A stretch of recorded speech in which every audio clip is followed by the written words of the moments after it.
Assalomu alaykum. Yaqindagina bitta ko'rsatuv qilib, IT tadbirkor bilan gaplashgandik va uning real loyihasini praktikantlarimizga bergan edik, tajriba bo'lishi uchun. Ushbu loyiha bitdi va biz tadbirkorning fikrini ham eshitdik bu haqida. Assalomu alaykum. Akmal aka, yaxshimisiz? Charchamayapsizmi? Yaxshi yuribsizmi? Akmal aka, bu videoni imkoni bo'lsa, qo'yirchini loyihasida ishtirok etgan barcha kichkinadan tortib kattagacha bo'lgan hammasiga tashlab qo'ysangiz xursand bo'lardim. Loyiha Allohga shukr, men kutgandek birga bir bo'lib chiqibdi. Unaqa Akmal aka energiyam ham ketgani yo'q bunga. Men paxta qo'yib yoki kimgadir yaxshi ko'rinish uchun bu videoni olayotganim yo'q. Shunchaki xolis dilimdagi narsani aytyapman. Bu loyihada o'zi menga savol bergan bo'lsangiz, Zoomda bir ya 4 ta yo 5 ta savol berdingiz-da, adashmasam bo'ldi. Qolganini shunday Figmani o'ziga qarab naglas tushunib olgansiz. To'g'risi bu men uchun juda katta plus, ya'ni ko'p vaqtim ketmaydi, asabim ketmaydi, energiyam ketmaydi. O'shaning uchun komandadagi bolalarga, jamoaga rahmat. Od dushi. Kelinglar, endi mana shu 2 oylik prosesni qanaqa bo'lganini, qanaqa qilib dasturchilar dastur yozganini ko'rsatib berishga harakat qilamiz. 2 oylik ko'rsatuvni, 2 oylik voqealarni, hayotni kichkinagina ko'rsatuvga tiqish, joylashtirish juda ham qiyin, lekin harakat qildik, qiziq lavhalarni olishdi. Masalan, men qanaqadir bir fikrlar aytgandirman, o'rgatgandirman onlayn yig'ilgan paytlarimizda. Bundan tashqari stand up degan tushuncha bor, bolalarda o'zi qiladi. Ya'niki har bir dasturchi ertalab turib, kecha nima ish qilgani, bugun nima ish qilmoqchi bo'lgani va qanaqadir muammolar bo'lsa o'shani aytadi. Bu ham nima desam ekan, bular ham qiziq bo'ladi va ko'rishlaringiz mumkin. Va eng asosiysi, uchrashgan paytimiz qiziq guringlar bo'lgan, o'shani asosiy kontent qilib mana shu videoga joylashga harakat qildim. Yaxshi odzivlar bildirildi. Katta, kichik hammaga rahmat deganda o'sha qaysidir qismida o'zingiz borligingizni bilib juda bir ta'sirlanib ketarkanda odam. Yaqinda bir tanishim aytuvdi, programmistlar sizlarni hamma yomon ko'radi, bilasizlarmi deydi. Nimaga aytsam, chunki sizlar aqlli gaplar gapirasizlar-da deydi. Umid qilaman ushbu videodan keyin shogirdlarimni ham yomon ko'rib qolmaysizlar, chunki ular ham aqlli gaplar gapirgan. Umuman, cho'mishda bori qozonga chiqadi-da. Ketdikmi? Videoni oxirigacha ko'ring, albatta o'zingizga bir nimadir kichkina narsa bo'lsa ham olasiz. Bunga aminman. Shogirdlar o'sha videoni ko'rdilaringiz, klientni, to'g'rimi? Davoyli bo'libdi, juda ham yaxshi gaplar gapirdi. YouTube'ga ham biron joyga qo'yib yuborishimiz kerak shu narsani. Aytmoqchiligim, mana bugun qo'shimchasiga yana pul o'tkazib beribdi-da. Sababi mana chin ko'ngildan men aytdim, nimaga biron bir nitosh qildik-ku, boshqa qilsam yo'q. Juda ham zo'r chiqqan programma, zo'r bo'lgan, professionalniy hamma joyini tekshirdik. Xullas, juda ham davoyli qoldi. Men aytdim, o'sha pulga kakras dedim, yig'ilishimiz bor edi dedim, bolalar bilan o'tiramiz dedik. Tak что tortinmay o'tiraveringlar, hammasi to'langan. To'xta, bu ziyofatga misolga chiqimini kim to'laydi? Har holda biz emas. Lekin qanday kayfiyat bo'ldi mana shu klient davoyli bo'lgan video yuborgan paytda nimani his qildilaringiz? Yaxshi odzivlar bildirildi. Katta, kichik hammaga rahmat deganda o'sha qaysidir qismida o'zingiz borligingizni bilib juda bir ta'sirlanib ketarkanda odam. Nahotki biz ham dastur yaratdik, odamlarga foydamiz tegadi deb noldan o'zimiz mehnatimiz bilan, kuchimiz bilan degan bir taassurot o'tdi. Bu emotsionalni tushuntirib berish qiyin, juda ham xursand bo'ldim. Shu narsani nahotki men shu guruhdoshlar qildikmi deb. O'zi video tushganda ko'rdim, bu hozir nima kamchiliklar bor ekan endi deb aniq turdim. Eshitgandan keyin haqiqatdan xursand bo'lib, kamchilik yo'q. O'zi 3-4 ta savol berganingizdan keyin tushunib yetdi bolalar deb. O'shanga ancha xursand bo'ldi, ko'ngil ko'tarildi. Biz ham qo'limizdan nimadir kelar ekan, chunki bizni birinchi proyektimiz bo'lgandan keyin, katta haqiqiy proyekt ishlagandan keyin, ishga tushgandan keyin, yoqqandan keyin mijozga biz xursand bo'ldik uni ko'rib. Boshqacha bo'lsa ekan, yo'q narsadan bor qilgandan keyin o'zimiz boshqacha his qilib turib, rostdan ham shuni biz qildikmi deb turib. Nasib bo'lsa, ana undan ham zo'r tuyg'u bilasizmi qanaqa? Masalan, Rossiyada metroda ketardim-da, men qilgan programmalarni odamlar ishlatib o'tirganimda ko'rib turasiz. Shunaqangi xursand bo'ladi uni. Hali kuyarchi agar mashhur bo'lib, nima bo'lib ketsa agar, shunday ko'rasizlarda, men qilganman deb qo'yasizlar. O'z biroyingiz qilmagansiz, ko'pchilik qilgan, baribir-da. Dunyodagi eng o'zini baxtli his qiladigan inson bu dasturchi ekan. Qachonki yozgan kodi natija bersa. bu tabiiy holki, shunda ham yana aytganman, bu dasturlash biror narsadan ikkinchi narsani yasab chiqaradigan bir buyum yoki bir metal yoki bir nima kimyoviy modda emasda bu. Bu insonlarning tafakkuri orqali, o'zininki mantiqiy fikrlash orqali, kompyuterga kod yozish orqali biror bir dasturiy mahsulotni ishlab chiqaradi u. Bu dasturiy mahsulot o'z bilan nimasi bilan yo'nalishi bilan butun dunyoga xizmat qiladigan mahsulot bo'lishi mumkin. Ma'lum bir korxonaga xizmat qiladigan dastur bo'lishi mumkin. Umumiy bir sohaga xizmat qiladigan amaliy dastur bo'lishi mumkin bu. Shuning uchun hozirgi biz ishlagan loyiha bu kichkina narsa emas bu. Bu davlat bo'yicha bitta respublikaning ichidagi har qanday menimcha savdo sotiq bilan shug'ullanish deb hozir qarayapmiz. Mumkin yana unga qo'shiladigan narsalar bordir. U har qanday eng katta supermarket, gipermarketlarga xizmat qiladigan loyiha bu. Bu kichik narsa emas. Shu narsani oldindan ko'ra bilgan tadbirkorning fikrlashidagidek qilib biz buni amaliy ishlaydigan qilib berishimiz bu oz narsa emas-da. Shuning uchun albatta o'zimizda bir g'ururlanamizda bu ishda. Juda zo'r, ko'rganimdan xursand bo'ldim.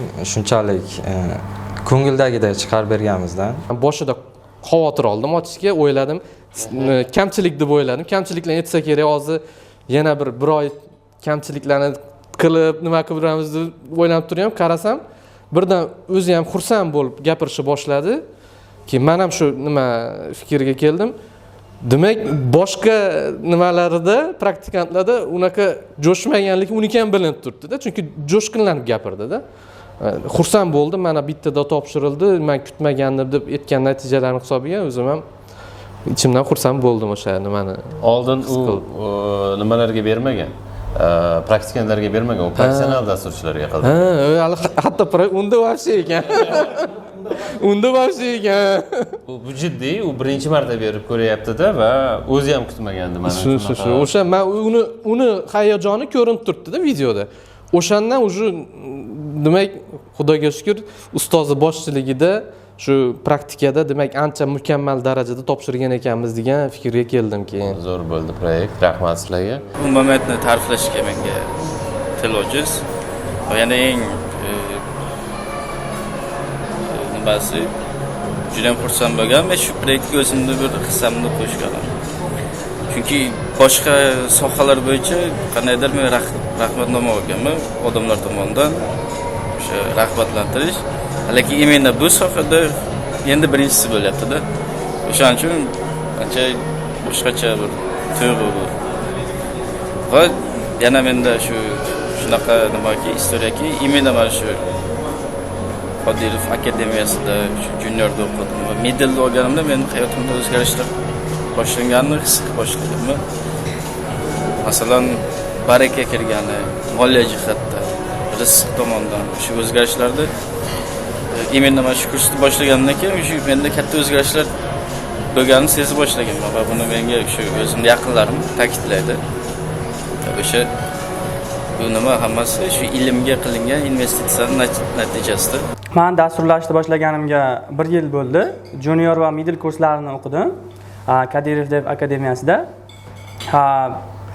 Hozirda biz Quvarcha loyihasini praktika davomida guruhdoshlar bilan birga bajardik. Bu topshiriqni zakazchikka topshirgan paytimizda bizga video xabar yuboribdilar. Biz undan juda xursand bo'ldik. Biz ham dasturchilardek loyihani o'zimiz guruhdoshlar bilan birga bajarib, xatoliklar, kamchiliklar chiqmaganidan juda xursand bo'ldik. O'zimizni xuddi dasturchidek his qildik. Nimaga dasturchidek his qildingiz? Dasturchisiz o'zingiz yozdingiz shu narsani.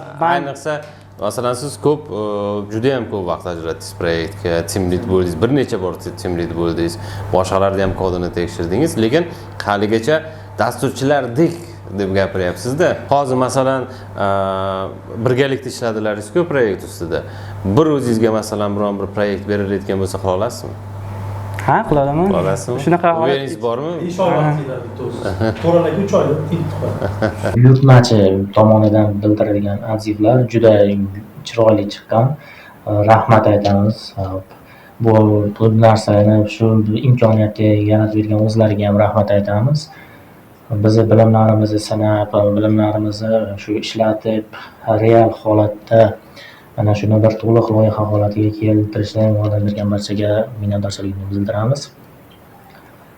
Juda yaxshi bo'ldi. Praktika masalasi bizga o'zimizda misol o'rgangan narsalarimizni erkin holatda misol cho'chimasdan ishlatish, qayta takrorlash bo'ldi bizga. Shu tomonlari juda yoqdi. Nima oldin ustachilikqa yurdim, boshqa qildim.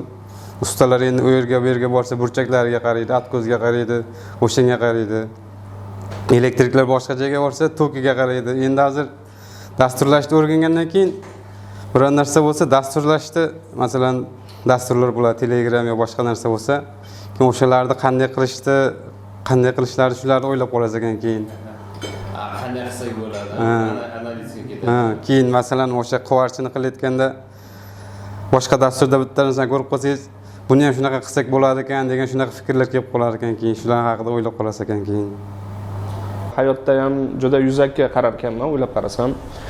Biror bir qarorlar qabul qilishda ham, hozir bu dasturlashni o'rgangandan keyin juda ham chuqurroq o'ylab ko'raman. Har xil variantlarda, misol uchun if else bor dasturlashda ham, xuddi shunga o'xshab vaziyatlarda ham shunday qilib fikrlashni o'rgandim. Hozir shu praktikadan keyin уже o'zimga ishonch hosil qildi.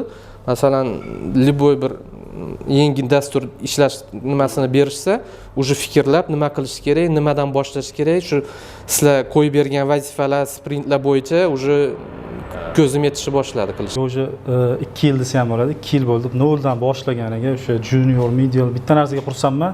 O'sha 2 yil o'tib ketdi-da mana. O'tkazib oldim shu qiyinchiliklarni, misol uchun o'qishda ham qiyinchilik bo'ldi. Praktikalarda baribir agar yuraverganimda keyin boshlayman, misol uchun keyinga cho'zib o'sha qanaqadir og'riq deydimi, nima deydi, qiyinchiliklar baribir kelardi-da. Mana shu o'tib ketdi, xursandman. Vaqtdan o'tib ketdi. Ancha-muncha narsani o'rgandik. Tajriba ham oshdi, yaxshi bo'ldi. Yana nima desam bo'ladi? Nimaga 2 yil, 1 yillik kursku kutishni o'tdimi, nima bo'ldi? Yo'q, birinchi yilni boshida 2024-yil boshlaganmiz, juniorni yozda tugadi. Keyin yana 6 oy siz middle'ni boshlamadingiz, o'shani kutdik o'rtada. Keyin yana yilni boshidan boshladi. Mana o'sha praktika bilan yana 2 yil o'tdi-da. Astrakot yordamida hech kimni kutmaysiz, o'zingiz o'qiysiz. Dasturlashni 1 yildan ziyod bo'ldi boshlaganimga. Dasturlashni o'rganishdan oldin juda mahrum edi. Qanday ishlaydi bular, qanday dasturlanadi va ishonchim ham juda kam edi shu loyihani praktikani boshlamasimizdan oldin. Loyihani boshlaganimizdan keyin o'zi yo'llar ochilib, qanday ishlashi tushunishni boshladik. Ustoz Akmal aka, siz aytganingizdek, bilimni o'rganish boshqa narsa ekan. Bu o'rganib qolib ketsa, passiv bilim bo'lib qolar ekan. Uni ishlata olish, уже uni ancha tushunasiz. Buni praktika juda yaxshi berdi bizga. Kompyuter xonalariga borib kompyuter o'ynardik, yo bo'lmasa telefonimizda to'lovlar qilganmiz, Paynetdan, Paymedan. O'sha vaqtda shunday xayollar kelardi. Men shuni ham oddiy o'zimizga o'xshagan odamlar qilgan-ku, nimaga biz qila olmaymiz deb o'ylardim-da. Keyin boshlolmasdim. Dasturchi bo'lish uchun, ITshnik bo'lish uchun wunderkind bo'lish kerak degan xayol bo'lgan. Matematikadan yaxshi o'qimaganman, fizikani bilmayman deb ancha yil orqaga tortib yurganman. Keyin qaradim, ishlarim u qaysi sohada ishlasak ham ITsiz imkonsiz ko'rinaverdi vaqt o'tgan sari. Keyin oxiri tavakkal qilib boshlashga qaror qildim. Ikkitami, 3ta kurs sotib olib ko'rdim. Kadirovda sotib olgunimcha. Ozroq dangasaligim tufaylimi, ularda yaxshi natijaga erisha olmadim. Yoki ular yomon bo'lganmi deng masalan. Balkim bo'lishi mumkin, yo ular sal e'tiborsizlik qilganmi o'quvchilarga nisbatan. Kadirovda sotib olganimdan keyin kursini mana hozir mana shu natijagacha, mana shu yergacha yetib keldik, Xudoga shukr. Kechagi buyurtmachining videosini ko'rgandan keyin o'zi skachat qilishdan oldin nimadir kamchiliklar bo'lsa kerak, o'sha video bo'lsa kerak shu haqida deb o'ylab ochib qaradim. Yaxshi ijobiy fikrlar bildirilgan ekan, uni ko'rib juda xursand bo'ldim. Boyagi orzuyimdagi, maqsadimdagi natijalarga erishdim desam ham bo'ladi. Undaki qanaqa bo'lar, hech kimda hech qanaqa taassurot yo'q edi. Akmal aka bizga o'sha bilimlarni berdilar, shu hech qanaqa o'rgatilgani yo'q, noldan 100% gacha o'zimiz kod yozib o'tdi. Biz o'ylagandiki, Akmal aka endi bizga yordam berib tursa kerak, qanaqa bo'lib bilmaymiz biz. Noldan oxirigacha yozdik. Akmal aka faqat team lead boshida ozgina team lead rolini o'ynab berdilar. Keyin o'zimiz ichimizga bolalarga shu team leadni ham topshirib yubordik. Shu 0 dan 100 gacha o'zimiz qildik, hech qanaqa yordam emas. ChatGPT ham yordam bera olmadi bizga bunaqa. Proyekt faqat o'zimiz o'tgan bilimlarni. Nima uchun sizni Akmal Qodirov yolg'izlatib qo'ydi? Shu o'rinda men tushuntirib o'taman nima uchunligini. Boshida bular kelgan paytda har bitta qatorgacha tushuntirganman. Mana bu yerda probeling qolib ketibdi. Qabul qilmaganman, eslaringizdanmi? Probeling yo'q, figurniy qavs pastda bo'ladi deganman. Har bitta qatorni tekshirganman. Keyin yaxshi bo'lib boshlaganlaringizdan keyin sekin-sekin kamroq faqat o'sha meet bir haftada bir marta qatnashib, ko'proq project managerga topshirib, team leadlikda ham o'sha kod review qilishlarda o'zlaringizda oralaringizdan team leadlarni olib qo'yganman. Bu nima uchun qilinadi? Men vaqtida gitaraga, maktab davrida gitaraga borardim o'rganishga. Va o'sha yerda shunday bo'lardiki, o'qituvchimiz hamma ma'lumotni berdi bizga. Lekin o'qituvchi bo'lgandan keyin o'sha baribir qarab qolar ekansizda. O'rgating, hali tayyor emasman, hali yoshman, boshqa. Shunday bir kun keldi, puling ham kerak emas dedi. Menda shunaqa dedi. 4 oymi o'qitdi-da. 4-chi oy tugadi, hamma ma'lumotimni berdim dedi. Mana shu daftarda mana kitobi bor edi, kitobdan o'rgatardi. Mana shu kitobda nima bo'lsa, o'zini kitobi, o'zi yozgan. Hammasini o'rgatdim dedi. Meni miyamda boshqa narsa qolmadi. Endi bitta yangi bir not o'rgansang ham, bir narsa o'rgansang ham, u mendan aqlroq bo'lasan degani dedi. Yo'qol dedi, ket dedi. Men pul beraman, men hali tayyor emasman, u bu yo'q dedi. Ketdim. Endi hamma narsani ustozdan so'rashga o'rganganmiz-ku.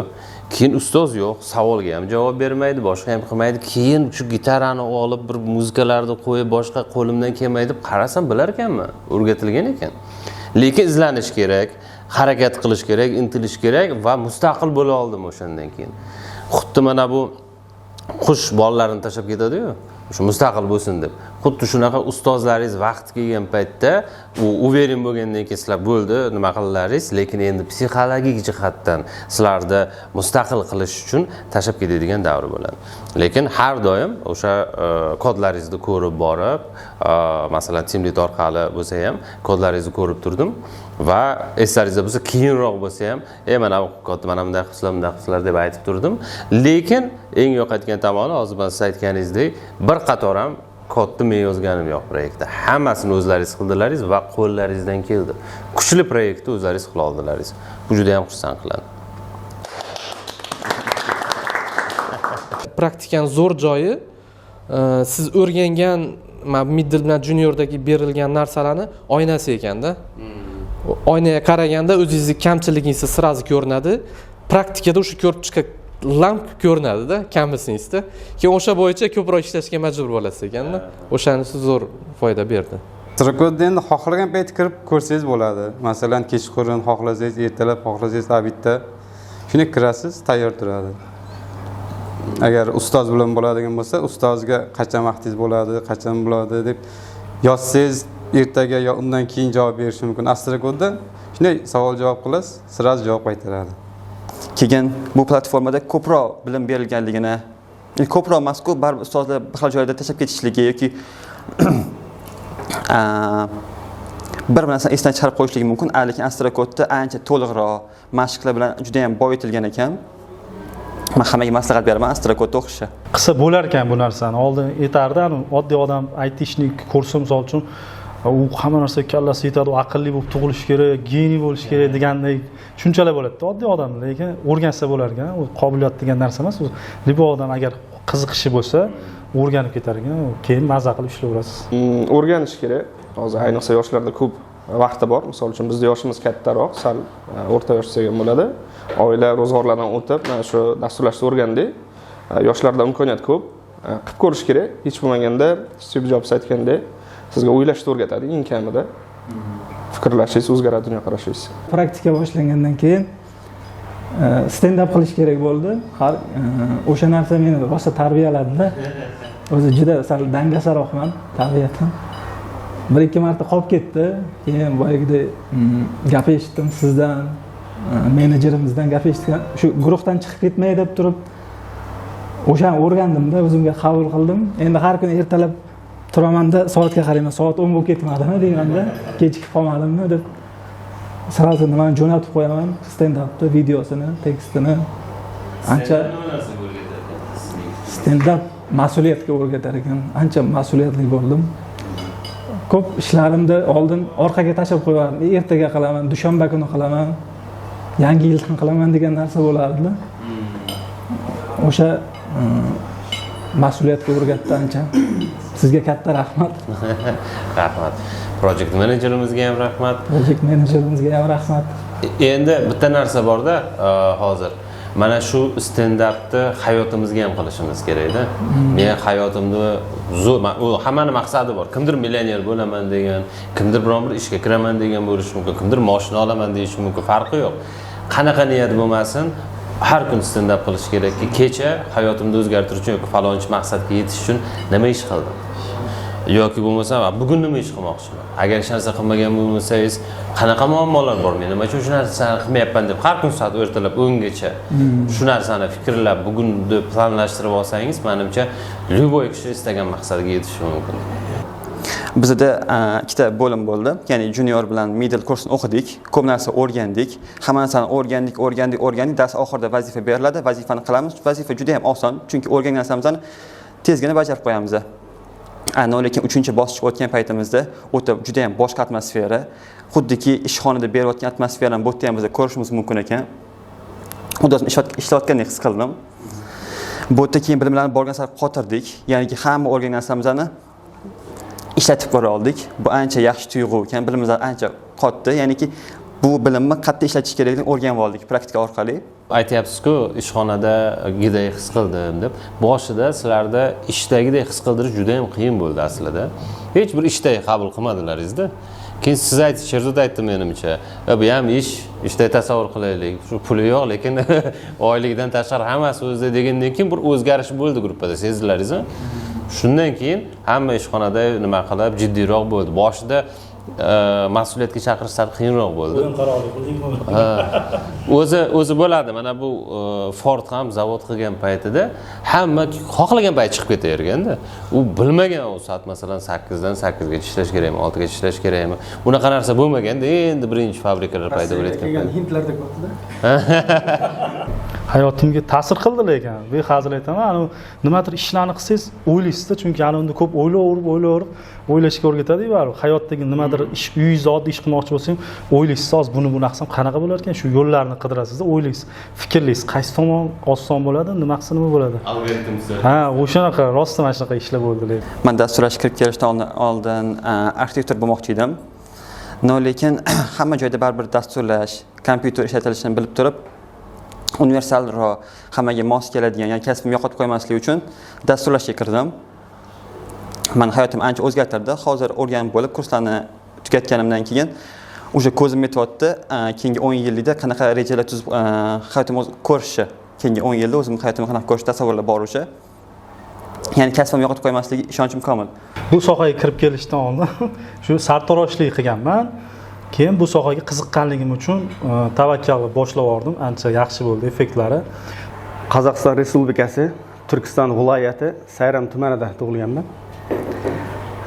Boshqa davlatda tug'ilgan bo'lsam ham, internetdan kuzatishlar natijasida bir necha nimalarni kuzatdik, videolarni, darsliklarni dasturlash bo'yicha. Oxirida sizning nimangiz ma'qul keldi o'zimga. Shunda o'qishga qaror qildim. Ungacha boyaga aytgandek, ustozsiz baribir bo'lmas ekan, 2 yilcha endi boshqa ish bilan birgalikda shu sohani kech bo'lsa-da davom ettiraman deb niyat qilgandan keyin PHP da boyagi kod yozish, CSS shularni yaxshi o'rgandim, lekin nima deydi? Alohida dars rejalari ustoz bo'lmagandan keyin kunlar qo'yilmas ekanda, odam qachonki bo'sh vaqtda ishlaydi, ungacha esdan chiqib ketadi. Qarasak vaqt o'tib ketyapti. sizning kursingizni tanlab mana adashmaganimga guvoh bo'lib o'tiribman. Xudo xolasa natijasi hammasi yaxshi. Oxirgacha borgan har doim niyatiga yetadi. Yaxshi programmist bo'ldilaringiz. Men aminman, любой qiyinchilikdagi proyektni berilsa agar bemalol qila olasizlar. Qiyinchiliklar bo'ladi. Har doim yangi proyektda, masalan, bu yerda QR kod yaratish, masalan, darsda yo'q edi bunaqa narsa, to'g'rimi? O'rganib oldilaringiz. Chunki oson o'rgandilaringiz deb o'ylayman. Shu bir kun qidirgandirsizlar, boshqadir, oson o'rgandilaringiz. Va hamma proyektda mana shunaqa yangi narsalar juda ko'p bo'ladi. Qidirib, bir-birlaringizdan so'rab, mendan so'rab eplab ketaverasizlar. Qiyinchilik bo'ladi, har doim bo'ladi. Qiyin bo'lmagan narsani o'zi yo'q, lekin qiziqishlaringiz yo'qolmasa agar qiyinchiliklarni yengish oson bo'ladi har doim. Seriyni ishlab chiqariladigan mahsulotlarni ma'lum bir maydonga qo'yib turib, uni suratga olgan vaqtda nomerlab qo'yadi bilsanglar. Hozir nimalarda bor, skanerlab. Sonni sanaydigan dasturda ishlasak ajab emaski? Tepadan turib kamera surat qiladi-da, shu bir kungi natijani bir-birlab sanab o'tirmaymiz. Tepadan turib, shuni o'z programma olib nimaga qo'shib qo'ysa. Zo'r. Nasib zo'r g'oyalar keladi. O'shalar g'oyalarni g'oya bo'lib qolib ketmasdan bajarsangiz, bir-birlaringizni tortsalaringiz har doim birga yordam berib, boshqa qilib, kimdirlar startaplar qiladigan bo'lsa, hozir mana yaqinda yana prezident qarori chiqdi. Juda katta milliardlab dollarlar tikilyapti-da. Hozir mana yosh aytishniklarga o'zlarining g'oyalari bo'ladigan bo'lsa, bilasizlar, ko'plab o'sha investitsion fondlar bilan yaqin aloqamiz bor. Biz polностью proyektlaringiz yaxshi bo'ladigan bo'lsa, polностью qo'llashga tayyormiz. Endi pul tikadigan ular ko'rib chiqadi, lekin biz o'rtada o'shalar bilan tanishtirib, maslahatlar berib, bemalol proyektlarni nima qilish kerak. Ertaga ishga kirsangiz ham, ishga kirmasangiz ham, biron bir zakaz olib ishlasangiz ham, freelance bo'lasizmi, farqi yo'q. O'zingizda biron bir g'oyangizni qilishlaringiz shart. Shuning uchun aytadi-da, mana masalan santexnik deydi. Uyga keladi-ku ishdan bo'shagan paytda. Uyda santexnikani to'g'rilamaydi. U masalan biron bir futbol ko'rishi mumkin, boshqa bir o'yin qilishi mumkin, bir xilla ichishi mumkin. Masalanda boshqa kasblar ham xuddi shunaqa. Faqat dasturchi ishxonada ham dastur qiladi. Uyga kelib yana dastur yozadi-da, faqat uyda o'zini proyektini qiladi. Chunki o'sha o'zini proyekti uni milliarder ham qilishi mumkin yoki bo'lsa ma'naviy oziqa berishi mumkin. Chunki ko'pchilik olib chiqmaydi, shu o'zi uchun qiladi. Mana shunaqa narsa qilaman degan narsa bo'ladi. Shuning uchun ham har doim ishga kirasizlarmi, kirmaysizlarmi, o'zlaringizning loyihalaringiz bo'lsin. Yaxshi proyekt bo'ladigan bo'lsa, polni qo'llaymiz nasib. IT sohasiga kelishim o'zi juda qiziq bo'lgan. Men juda yosh payti qiziqqanman. Biz endi o'qib turgan paytlari hali IT sohasi unchalik rivojlanmagan edi. 40 yosh bo'lsam, u boshlagan paytlarim 99-yil edi. Siz aytganingiz dinozavrlar payti deb aytasiz-ku, o'shanga. O'sha paytlar qiziqardim. U paytlar hali faqat basic Pascal tillari bo'lardi. Internet haqida umuman gap so'z bo'lishi mumkin emas edi. Agar kirib qolsak ham, xuddi ana oddiy HTML ni o'zida yozilganing bo'lardi. CSS hech nimasi bo'lmas edi, qiziqarli bo'lmas edi. Keyin o'rganib boshlagan paytim uydagilar nima qilasan bu IT-ni? O'qituvchi bo'lasan bor, faqat informatikadir dedi. Chunki faqat basiclar ostidan matematika 5 ga 5 qo'sh chiqazib ber. Shunaqa matematik nimalar qilinardi. Shu bilan keyin qolib ketdi. Shu bilan boshqa taqdir taqozosi bilan boshqa yo'nalishga o'tib ketdim, vrachlikka. Keyin ikkinchi qaytishim karantin payti bo'ldi, Covid payti. 6 oy, 7 oy odam ishsiz qolib ketdi. Keyin o'ylanib, keyin shuni yana boshlayin deb boshlab o'rganishni boshladim. Qarasam, uje qo'shimcha saytlarga CSSlar qo'shilgan, uje chiroyli bo'lib, boshqacha привлекательный deydi ruschada, o'shani boshlangan. O'shandan keyin yana qayta qiziqishni boshladim. Bir nechta kurslar sotib oldim o'sha paytning o'zida, 19-yil edi. Lekin hamma kurslarda faqat bazaviy kurslar bo'lardi-da. Xuddi bolalar alfavitni o'rgangani, ularda ham shu faqat alfavit o'rgatardi, ABC'larni o'rgatardi, bu yerda ham faqat HTML nima, CSS nima qilinadi, lekin bir-biri bilan bog'lab, uni boshqa o'rnatish, joylashtirish, bir ishlaydigan proyekt qilish umuman yo'q edi ma'lumotlar. Shu bilan yana so'ndi nima? Qiziqish. Keyin shu 23-24-yillarda shu internetda nimasiga ko'zim tushib qoldi, Facebookdagi reklamaga. Keyin sekin sizni kuzatib boshladim, qarasam, uje bu yerda uje faqat alfavit emas, uje realniy, masalan, bolalarga alfavitni o'rganib turib, hikoya yozib ber desa bilmasligi mumkin. Lekin o'sha hikoya yozishni o'rgatadigan narsa ko'rdim-da sizni kurslaringizda. Keyin dedim junior kursini o'sha Gakadirov devdan junior sotib oling deb boshladim. Junior boshladim, qarasam уже birdaniga unaqa HTML CSS emas, уже kerakli narsa dasturni o'zida tushunarli narsa bittada boshlandi, bir-biriga ulash, hammasini backend, frontend уже tushunchalar paydo bo'lishi boshladi. Oldin u nima, API qismi ular haqida umuman tushuncha yo'q edi. Keyin уже middle kursini ham sotib oldim. Keyin ketidan praktikada ham qildik mana. Xudoga shukr, ancha nima bilim shakllandi atrofida. Oldinlari faqat shu ABCD bo'lsa, alfabetga o'xshab, endi hozir уже hikoya tuzish kabi, уже masalan bitta proyekt berilsa, serverga qanaqa joylanadi, qanaqa ishlatiladi, nimalarga e'tibor berish kerak, o'sha narsalarni уже tushunib yetdim. Keyin o'sha praktikani yana eng yaxshi joyi guruh bo'lib ishlash juda ham katta nima yordam berdi. Oldin umuman tushuncha yo'q edi. Masalan, bitta odam shu bitta qilib tugatish kerak deb o'ylardim. Guruhda o'sha GitLab'larda ishlashlar уже ancha narsani tushunishga yordam berdi. Jon sarishtalik bo'lsa, shu joyda baraka bo'ladi. Ish oldinga qarab siljiydi. Xulosa qilib aytamanki, sizning bizga o'rgatgan kursingiz davomida kodlarni yozish nimamiz, tajribamiz shu darajaga yetib keldi. Kod yozib tugatgandan keyin Ctrl plus Alt plus L knopkasini bosishga hojat qolmaydigan darajaga yetdi. Zo'r gap bo'ldi ekan. Afsuski bu gapni faqat dasturchilar tushunadi. Lekin gap zo'r bo'ldi. Qaranglar, sizlarga har bitta berilgan zadachalarning maqsadi bo'lganda o'zini o'sha bilimlaringizni qotirish yoki bo'lmasam o'rgatish va hokazo rivojlantirish bo'lgan. Haqiqiy proyekt unaqa bo'lmaydi. Haqiqiy proyektda men sizlarga esa realniy proyekt beraman, bitta biznesmen bilan borib gaplashib, boshqa qilib, mana shu sizlar uchun bitta proyekt olib keldim, xudo xolasa. Ularga biznesmenga nima foydasi bor bu proyektdan? Proyektni chiroyli qilib, sifatli qilib yaratib berishadi. Hozir masalan biron kishiga murojaat qilganga $30,000 olishi mumkin edi, $20,000 olishi mumkin edi-da. Sizlarga nima foydasi bor bu yerda? Sizlar o'sha qanaqa aytsam ekan, tajriba olasizlar. Haqiqiy loyihada ishlaysizlar. Hozir mana sizlarda haqiqiy proyektdan, haqiqiy ishga kirganingizdan umuman farq bo'lmaydi. Hammasi birga-bir bo'ladi. Shu bitta farqi oylik olmaysizlar bo'ldi. Qolgani birga-bir bo'ladi. Haqiqiy project manager qo'yiladi. Men team lead sifatida o'zim har bitta qator kodlaringizni tekshirib boraman. Shuning uchun ham aytayapman, mana endi ustoz shogirdlik boshlanadi.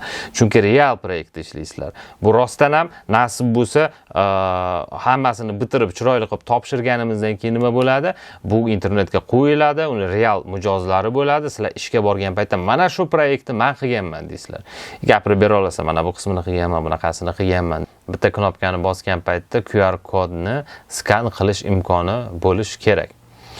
Knopkani bosamiz, skan qiladi QR kodni. Yoki mana bu tugmasini bosib, qo'lda o'sha kodni, QR kodning yonida balkim raqamlar, harflar ham bo'ladi, o'shani kiritish kerak bo'ladi. Yaxshi, qanaqadir xabarlarni chiqarishi, dizayni, o'sha cashback berish, bu shaxsiy ma'lumotlari. Bu hozircha shart emas. Bu Telegramdan olingan raqamlar, faqat raqamlar beriladimi yo'qmi bilmayman. Buni bir tekshirishimiz kerak bo'ladi va ikki tilda bo'ladi. Ikki tilda bo'ladi. Bu demak, nima qismi? Foydalanuvchilar ko'radigan qismi, undan tashqari admin qismi bor.